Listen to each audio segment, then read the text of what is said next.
করতেছে ওরা। 19 জুলাই শুক্রবার বিকেল 4টা থেকে রংপুর প্রচুর উত্তাল ছিল এবং এই অবস্থায় পুলিশ আমাকে আটক করে বিকেল 5টার দিকে এবং পুলিশের কাছে আটক থাকা অবস্থায় পুলিশ আমাকে রংপুরে কাচারি বাজার মোড়ে ছড়া বুলেট যেটা বলে সেটা আমার পায়ে লাগায় গুলি করে এবং আমার পায়ের 6 ইঞ্চির মতো হাড় উড়ে যায়।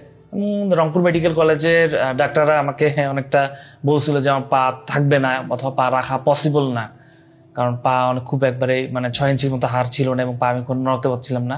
20 তারিখ সকালেই আমরা অ্যাম্বুলেন্সে করে ঢাকা পঙ্গু হাসপাতালে এসে ভর্তি হই। ওই দিন রাতেই আমার একটা বড় মাপের সার্জারি করে এবং পায়ে রড দিয়ে দেয়। 4-5 দিন হলো হেলমেট পরা লোক পিস্তল নিয়ে হঠাৎ করে সামনে এসে পড়ছিল।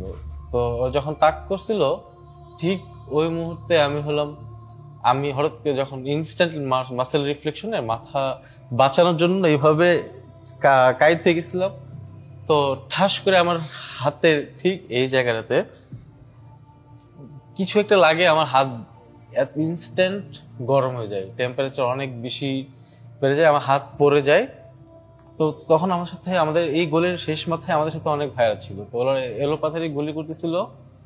এলোপাথারি গুলির মধ্যে না আমরা যখন বুঝতে পারি যে হ্যাঁ আমার এই জায়গা থেকে সরে আসতে হবে, তো তখনই ওই জায়গাটাতে 3টা ভাইয়ার লাশ ছিল। তো ওরা যখন সবাই চলে আসছিল তারপর দেখলাম। তো আমি যখন চলে আসবো তখন আমি একটা দেখি আমার বাম পাশে একটা 12-13 বছর ছেলে বডি পড়ে আছে, ওর মাথায় গুলি লাগছে, ওর মাথা এখান থেকে রক্ত বেরোচ্ছে। তো আমি যা ভাবলাম কি ওর নিয়ে যাই, ও তো ছোট পাতলা বডি ছিল, তো ওর লাশটা নিয়ে যাওয়ার জন্য আমি কোলে নেওয়ার চেষ্টা করি। তো কোলে নেওয়ার চেষ্টা করলে কোলে নিতে পারি না, কারণ ওই মুহূর্তে আমার হাত কাজ করতেছিল না আর কি। ওই মুহূর্তে আমার হাত কাজ করতেছিল না, ভাবলাম ওর কলার ধরে আমি গোলের মুখ থেকে বের করে সাইডে নিয়ে যাই। তো সেই মুহূর্তে আমি যখন 2-3 কদম হ্যাঁসা নিয়ে দিয়েছিলাম, পিছন থেকে আরেকটা গুলি আমার কোমরে লাগে, ঠিক রাইট সাইডে কোমরে।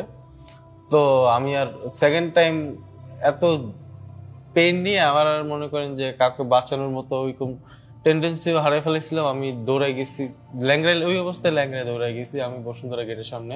আমার প্রথম চিকিৎসা শুরু হয় কিন্তু এভারকেয়ার হসপিটালে, যেখানে আমি 8 দিনের মতো থাকি। ওখানে আমার প্রাথমিক অবস্থা যেটা করে আর কি, যে গুলি বের করা।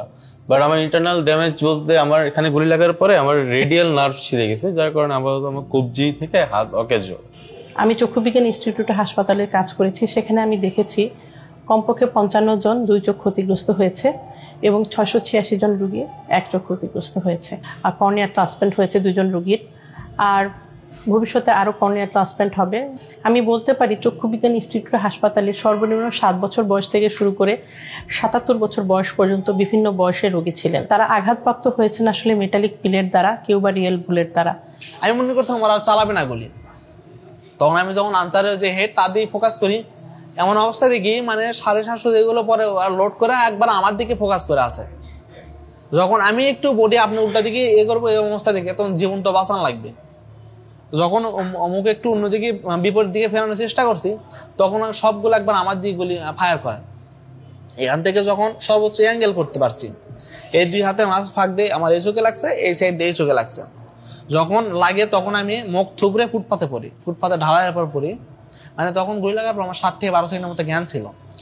এই জ্ঞান থাকা অবস্থা আমার এরকম মনে হচ্ছে যে তখন আমি কোনো বৃষ্টির দিনে শুয়ে আছি ফুটপাতে, এবং আমার শরীরে মুষলধারে বৃষ্টি হচ্ছে, বড় বড় ফোঁটায় মুষলধারে বৃষ্টি হচ্ছে। এই যাত্রাবাড়ি ফেলার উঠলাম, এরপরে দেখি থানার সামনে গলাগলি শুরু হলো, কয়েকটা লাশ পড়ে গেল আমার সামনে।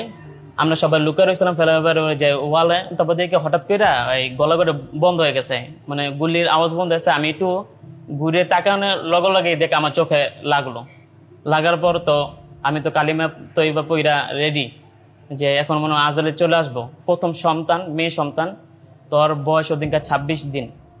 তো আমি আমার মেয়ে দেখতেছি, হাসতেছে আমার দিকে, আর আমি কালিমা তৈবা পড়তেছি, আমি প্রস্তুত। তো হঠাৎ করে দেখে একটা মোটরসাইকেল আসলো, আল্লাহর কুদরত যে আমাকে বাঁচাইবো আল্লাহ। তো মোটরসাইকেল আসা সে কি করছে, ওই থানার সামনে আসা লুকায় গেছে গা, মোটরসাইকেল ফালে সে আমাদের সাথে লুকায় রয়েছে। তা কিছু যুবক বললো কি, এই হুজুররা বাঁচা, যেমন হুজুর ওখানে লতাছে আর কয়েকটা লাশ পড়ে গেছে গা, তবে সঙ্গে আল্লাহ কাছে মানে যা জীবন দিতে গেছে, এখানে তো একটা চোখ গেছে গা, আমি ওরকম কিছু মনে করিনি। তো অক্টোবরের 1 তারিখ থেকে আমার তো মসজিদের চাকরি আবার চলে গেছে।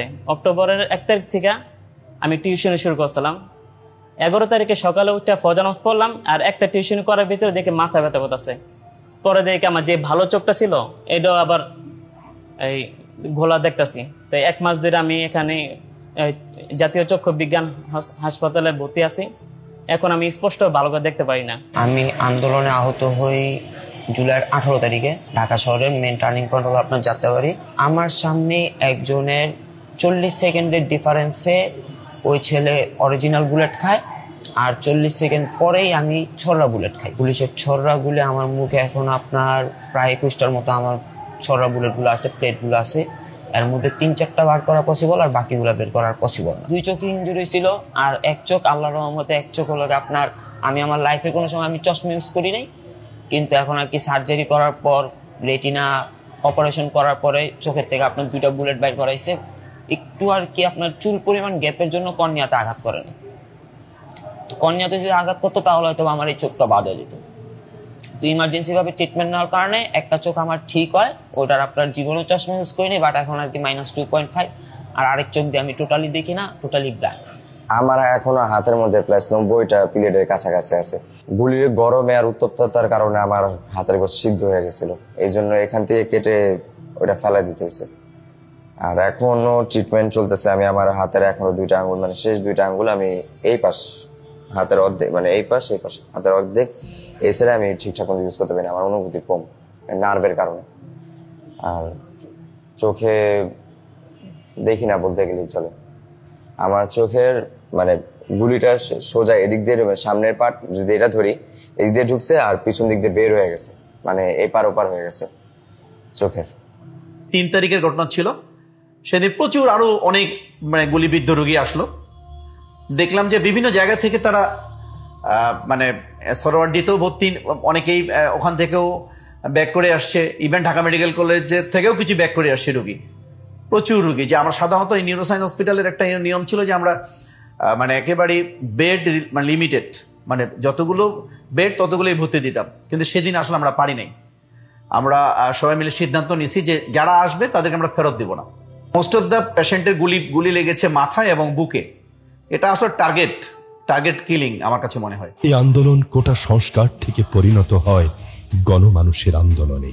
ফ্যাসিস্ট রেজিমের অত্যাচারের জাতাকল থেকে মুক্তি পেতে দল, মত, ধর্ম, নারী, পুরুষ নির্বিশেষে সমাজের সর্বস্তরের মানুষ চলে আসে এক কাতারে। আন্দোলন যেন হয়ে ওঠে ভিন্ন ভিন্ন আদর্শের মানুষের এক ঐক্যের সম্মিলন। ছেলে মেয়েরা তারা ত্যাগ স্বীকার করেছে। আমরা যারা বেঁচে আছি, আমরা এক ধরনের গিল্ট ফিল আমাদের প্রতি কাজ করে, এটাই আর কি। তো বাংলাদেশে যে গণতন্ত্রহীনতা, জুলুম, অত্যাচার চলছিল,